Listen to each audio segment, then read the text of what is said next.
ভারতে অনুষ্ঠিত হতে যাওয়া টি-20 বিশ্বকাপে বাংলাদেশ দলের অংশগ্রহণ নিয়ে তৈরি হয়েছে অনিশ্চয়তা।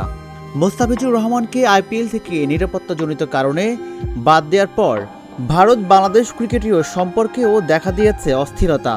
এমন পরিস্থিতিতে প্রশ্ন উঠেছে, বাংলাদেশ কি আদৌ ভারতে গিয়ে বিশ্বকাপ খেলতে পারবে?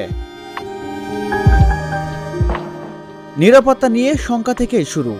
বাংলাদেশের পেসার মোস্তাফিজুর রহমানকে নিরাপত্তাজনিত কারণে আইপিএল থেকে বাদ দেওয়ার পর বিসিবি প্রশ্ন তোলে, একজন ক্রিকেটার নিরাপদ না হলে পুরো দল কতটা নিরাপদ?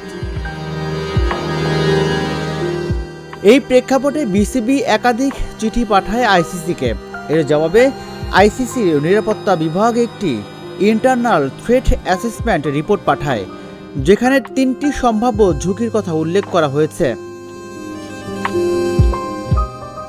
রিপোর্ট অনুযায়ী বাংলাদেশের সমর্থকদের জার্সি পরে মাঠে যাওয়া নিয়ে ঝুঁকি, বাংলাদেশের জাতীয় নির্বাচন ঘনিয়ে এলে উত্তেজনা বাড়ার আশঙ্কা, আর মুস্তাফিজ ইস্যুকে ঘিরে বাড়তি নিরাপত্তা উদ্বেগ। তবে আইসিসি রিপোর্টে কোথাও সরাসরি বলা হয়নি বাংলাদেশকে ভারতে খেলতে যেতেই হবে বা যাওয়া উচিত হবে না। এটি ছিল পর্যবেক্ষণ ও সতর্কতামূলক মূল্যায়ন।